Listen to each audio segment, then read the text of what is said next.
What is going on, y'all? Welcome to another episode of FitBizU. I'm your host, Jill Coleman, and today we're going to talk about launching, specifically around what I call mentally managing the roller coaster of launching. And this is really a timely topic for a lot of my clients because it is the middle of March, and a lot of my clients are doing launches, especially over the course of February, March, April, May. These are all great months to launch, and I have a lot of folks who are in my containers right now that are launching, and this is really timely.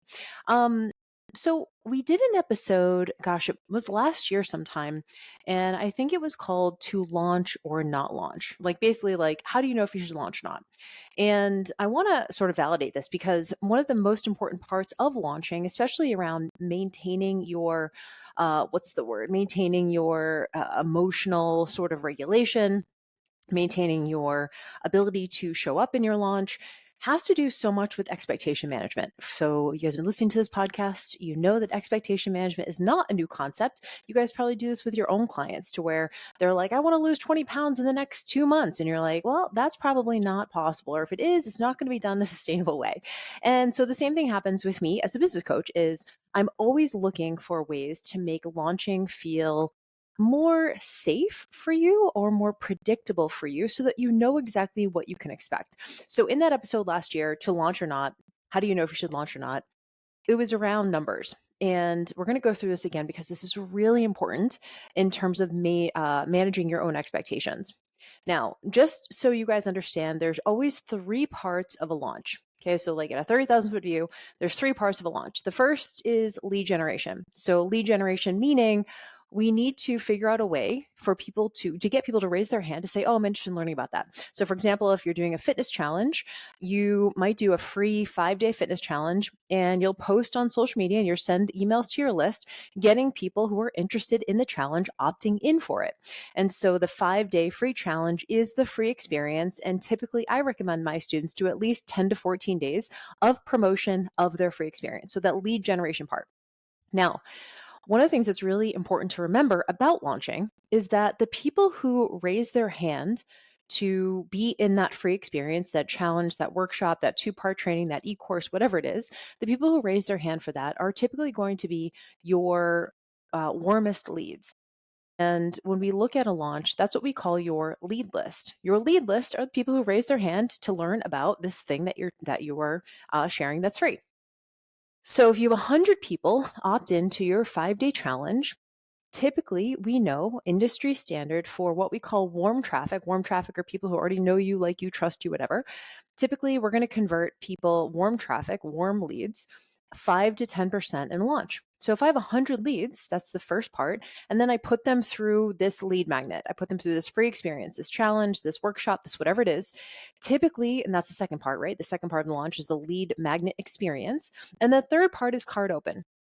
Third part, last part of the launch is okay, now the doors are open, go to the sales page, buy the thing. And we know based on industry standard and literally just 13 years of me being in business that most of my clients will convert between 5 and 10% of total leads.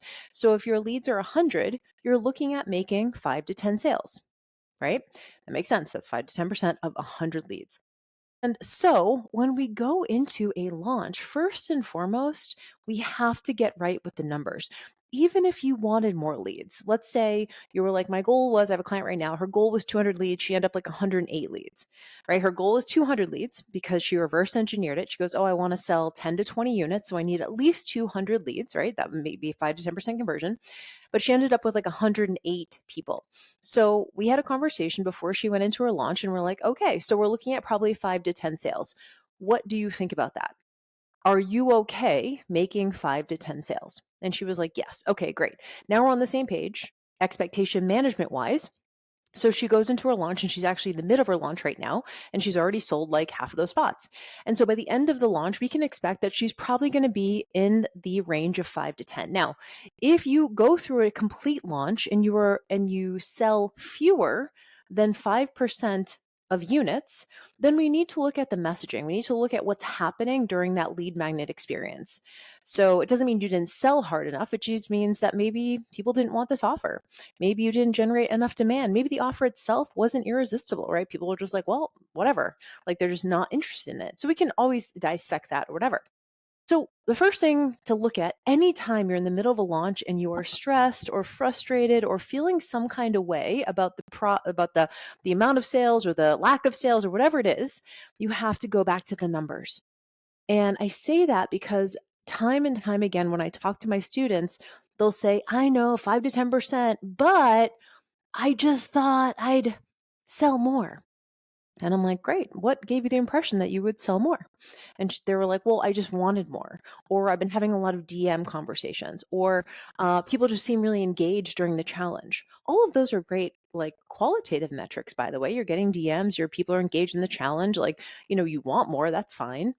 But at the end of the day, no one's above the numbers. And so that's why first thing to look at to just kind of get your mind right is to look at your numbers.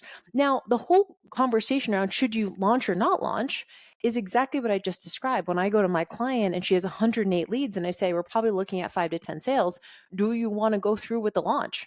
She could have easily been like, no, I don't want to. I'm just going to give them a free experience and I'm not going to then open cart. Maybe I'll change the offer.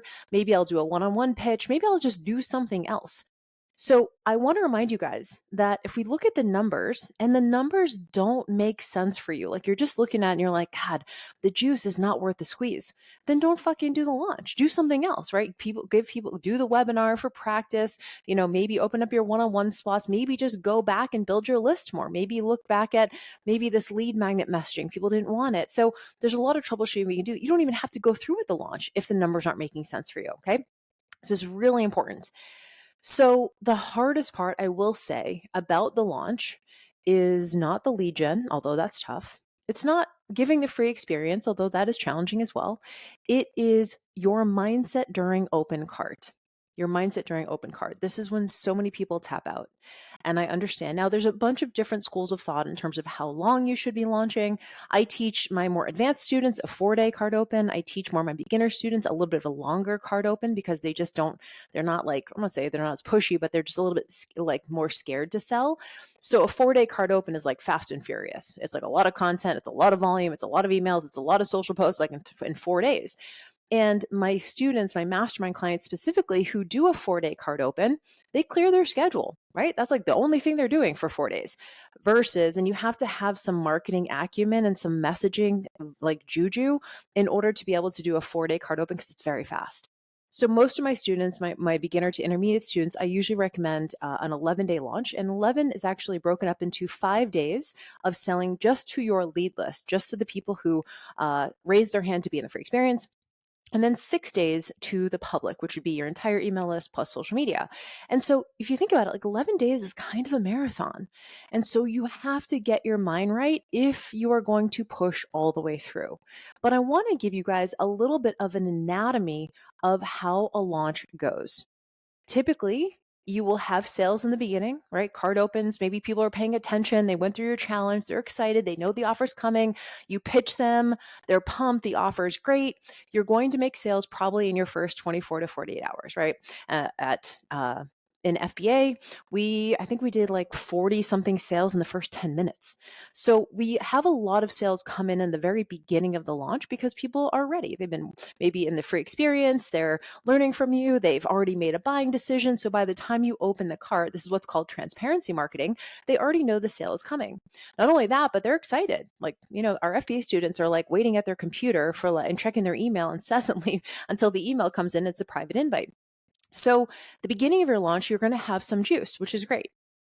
Especially if you do stuff like early action bonuses or expiring bonuses, or everyone in the first 24 hours gets something. So you sort of stack the bonuses at the beginning of the launch. You may get more sales in the beginning.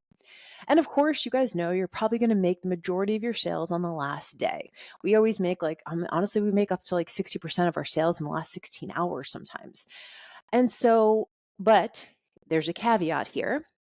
People will only buy towards the end of the launch if you maintain the effort throughout the launch. The hardest part of the launch are the middle days, always. For everyone, I don't care how big your business is or how, successful you are, the middle days of a launch are always going to be quieter. That makes sense though, right? It's like the beginning, you get all the people who are the hell yeses. And at the end, you get all the people who are waiting to the last minute to make the decision. Now they feel the pressure because the heat is on, the card is closing, the deal's expiring, whatever. So they have to make a decision. Sometimes they say no, sometimes they say yes. But the middle days is where you are what I call priming the pump. In the middle days, you are priming the pump. This is what I call the slingshot principle. Okay. The slingshot principle is this idea that people will only buy at the end of a launch if you are pulling the slingshot back the whole time in the launch. You keep your foot on the gas the whole time. And believe me, y'all, during those middle days, you ain't going to want to show up. You're going to think no one's paying attention. You're going to think everyone who's going to buy has already bought. I can guarantee you that is not the case. But you're going to feel like it's crickets, and you're going to be like, I just feel like I'm talking to nobody. I feel like I am just yelling from into the void. I feel like I'm annoying people with my posts. I feel like, God, if people were going to buy, they would have bought by now. They've seen this thing. Maybe they don't want me. Maybe they just feel some kind of way. We make up all kinds of shit in the middle of a launch. We literally start making shit up. That's not true, by the way. So one of the things I try to remind my students is what I call the attention differential. The attention differential is like there's a massive spotlight on your launch by you because it's the only thing you've been thinking about. You've been doing all this back end work for weeks and months. And now it's like all you can think about, right? So your attention on your launch is way up here, and their attention on your launch is way down here. Why would everyone on social media or your email list, why would they be paying as much attention to your launch as you are? And yet we expect that they are because we are. So we go, well, they certainly would have bought by now. Or surely they've read the sales page. I'm here to tell you they didn't. First of all, they may not even clicked to look at the sales page. Second, if they went to the sales page, maybe they haven't read it yet. Maybe it is literally sitting open on their browser. They're like, I'll get to it later. It sits on their browser open all week until they start to see the emails towards the end of your launch that say things like doors close soon, deal expires later, last day, last chance, discount is going away, doors are closing, not sure when we're opening again. They need to see those urgency and scarcity prompts to then make a decision. So then they go, oh yeah, let me actually look at that. And y'all, this is how we all act. I'm sure if you're listening to this, probably at least half of you, if not more than that, have purchased something at the last minute. I certainly have. One of the programs and I even said this, I think, last week, maybe on Brandon's episode, I brought Brandon's course 2 years ago, Brandon Lucero's messaging course, and I waited till the last second. And I did the 12 pay. I had it in cash. I was just like, let me do the 12 pay. Let me just see. And of course I ended up like loving it, and it totally changed our launch system. But like people will wait to the last second. And yet we think that certainly they would have bought by now if they want to. And then we make it personal, and then we get in our feelings and all this kind of stuff. And so the key to ask yourself is, okay, slingshot principle. I have to realize, and I want you guys to write this on like a sticky note or something. Do not let in real time results dictate your effort. Y'all, that's amateur hour. Being like, if people aren't buying, I'm not posting, right? No, we don't say that consciously, but we literally just stop.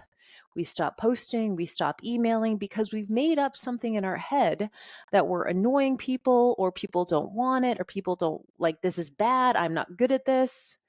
And we take it personally. Now, one of the things I always say, you guys might have heard me use this before, like, don't take your results personally, but take them seriously, which means that in order to even know what to change to make your launch better, you have to do the full launch.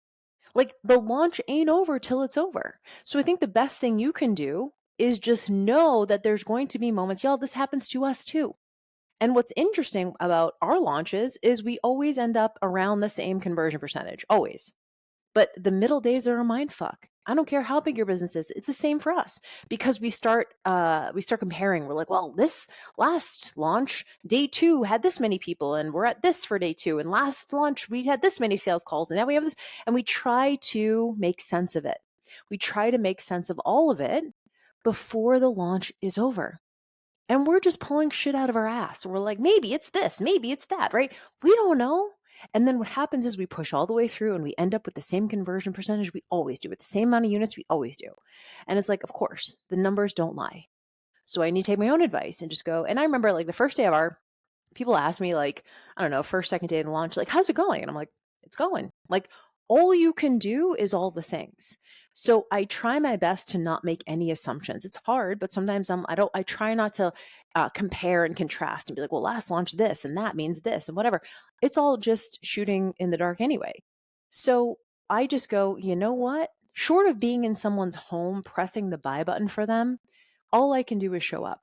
And I know that if I show up and I'm very clear and I have case studies, I have testimonials, I have success stories, I showcase the value, I showcase the success of other people, I lower the barrier to entry, I address objections, I show people what's possible, and then I just ask them to make a decision. During card open, I'm not teaching anymore, right? I already taught during the free experience.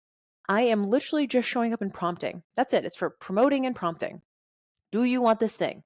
So maybe I'll ask people if they want to go on a sales call. Great. Do you need some more information? Do you want to run your situation by me? Great.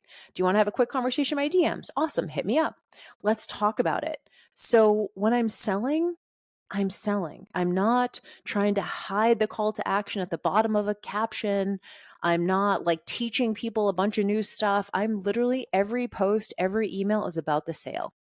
And I'm not trying to Trojan horse it. I'm not trying to pretend like I'm not selling, right? So if you're going to be selling, if you're in sales mode, be selling. So I want to remind you guys, and I'll never forget this. One of my mentors, Jasmine Starr, I'm in her mastermind this year. And I heard her tell the story a few years ago, but she told it again recently. She had a launch, gosh, this must have been like in 2018 or something. She had a launch, and I remember she said it wasn't going well. And she was like, especially the first couple of days, we expected this many sales, we didn't get them. And she goes, I had a little pity party. And I had this moment of like, oh shit, we fucked up. Like it just wasn't what she thought it was going to be. And this is someone who has a multiple 7-figure, 8-figure business, massive company. She said, I fucking got scrappy and I reached out individually to every single person who went through the lead magnet. I reached out personally to every single person who went through the lead magnet and offered to jump on the phone with them and offered to clarify with them, offered to talk to them about their situation. She goes, I literally was on the phone 12 hours a day during that launch, talking to every single person, having conversation. She goes, what was probably going to be about $100,000 launch ended up being a $350,000 launch based on getting scrappy. And this is someone who is a massively successful business. That's why this really made an impact on me, because we look at someone like a Jasmine Starr or James Wedmore, some of these people who are like the top in this field, and we go like, surely they're just crushing it, right? Surely they've gotten and yeah, Jasmine, of course, learned from that. She's adjusted and all that kind of stuff. But I want to remind you guys, this still happens to people at the top. And they are not too big to literally reach out and do sales calls. Like it just showed me so much humility from Jasmine to be like, fuck, I'm going to make this work. Resourcefulness, right? Resiliency. This like, I'm going to just fucking do what it takes, y'all. If you're in launch mode, like why not? I will always do the most. I talk about this when I get on calls with my students is I will be like, look, if you don't want to do the most, don't ask me, because I will literally be like, if there's one, I will not leave one stone unturned, because y'all, I don't want to sell all the time. If I'm going to be selling, I'm going to be selling, and I'm selling hard because I don't want to be selling all the time. So I want to know that by the time I'm done with the launch, I've left everything out on the field. And that story with Jasmine showed me like, yeah, is it a lot of fucking work? Yes. But she's like, but why not? I'm going to get scrappy. I'm going to get resourceful. I'm going to get in there. Why wouldn't I? So I want to remind you guys that when you're in the middle of a launch, that's someone who is in multiple 7-figure business, by the way. Like for most of us, we should be doing that anyway. If you have 100 people on your lead magnet and half of them were active during the challenge, that's only 50 people you have to reach out to, have a conversation with, ask if you can clarify anything, especially at the very least the 15 to 20 people who you feel like would be good candidates for the program. Why not? What's the worst that happens? They ghost you? Okay. Who cares? It's your fucking ego. It doesn't matter. So I think that we have to remind ourselves that if we want to have a successful launch, first of all, we have to get right with the numbers. Second of all, we have to realize and we have to understand the way people buy. They do not buy the same amount of sales every single day. I wish that was the case. Like, imagine just being like every day, like a stream of sales coming in. That's just not how it goes. The slingshot principle. But the only reason people will purchase at the end of your launch is if you keep the foot on the gas the whole time.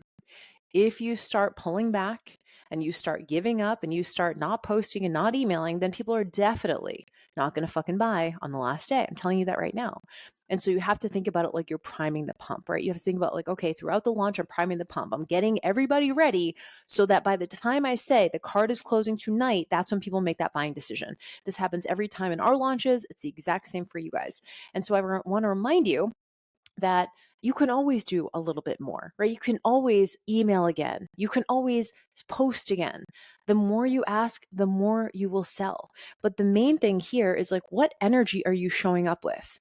And my team knows this. Like, I refuse to get stressed. Like, they'll get stressed, but I'm like, yo, like, the launch isn't over. What are we gonna do? What are we gonna do? All we can do is all the things. And so, sure, so to me, stress doesn't help the situation. Me getting and trying to make sense of things before the card is even closed doesn't help anything because it's a distraction from what I need to be doing, which is showing it for my people. And so I ask myself, am I in gratitude? Am I being resourceful? Am I seeing this as a learning process? Or am I complaining? Am I blaming? Am I waiting for validation before I post? No, it's like I post regardless. Believe me, especially when I'm in card open, like all my posts are about sales. They're not going viral. I don't even give a shit. I'll be like, my story views will go all the way down. So it'll be like one person watching my stories. I'd be like, do you want FBA? Like, I do not care. I have no ego about it. So I think the thing to remind yourself is number one, there's always more you can do. Number two, what headspace are you in? Because if you're feeling, if you're feeling beat up, you're feeling defeated, you're feeling discouraged, like all that stuff's normal, but we got to move past that because we got to show up for folks.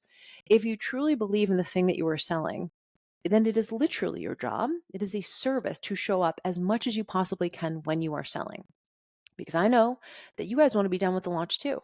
So remember, the launch ain't over till it's over. And we are seeing more people waiting to the last second.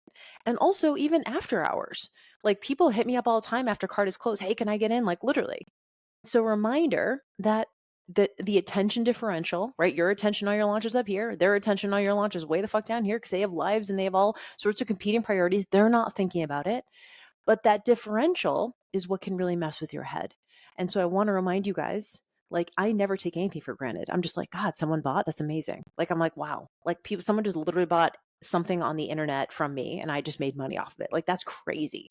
And so, are you staying in gratitude? Are you getting resourceful? Are you doing the most? Are you getting scrappy like Jasmine? Or are you just stomping your foot and being like, no one wants me and making a huge deal out of it when it's not true? We have to see it all the way through. Now, after we're all the way through, we finish the launch, we did everything we could possibly think of to do, then we can debrief and we go, great, let's talk about what went well. Let's talk about what didn't go well. Let's get your conversion percentage. And if you're between 5 and 10%, I'm going to be like, you fucking killed it. Just get more leads next time, right? Maybe use paid traffic, maybe use a mini chat automation. What can we do to get more leads if you're converting between 5 and 10%? But then no one is above the numbers. If you did at some point convert over 10%, amazing. Chances are it was maybe your first launch, second launch, maybe it was a brand new offer. Maybe you just have a small audience, right? Maybe all those people know you, like you, trust you, you have relationships with them. Great. And I love that for you. But as you scale the offer, of course, your conversion percentage is going to go down the more times you launch it.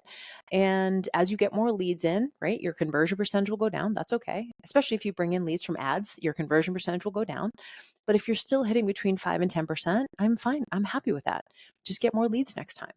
So I know I talk a lot about math in this podcast, but it's honestly for you guys. It's for us too. Because when we can steep ourselves in math, we're steeped in reality. And I don't have huge expectations. I'm not like, oh, I have 100 leads. Surely 50 of them will buy. Absolutely not. Never. Right? 5 to 10% will.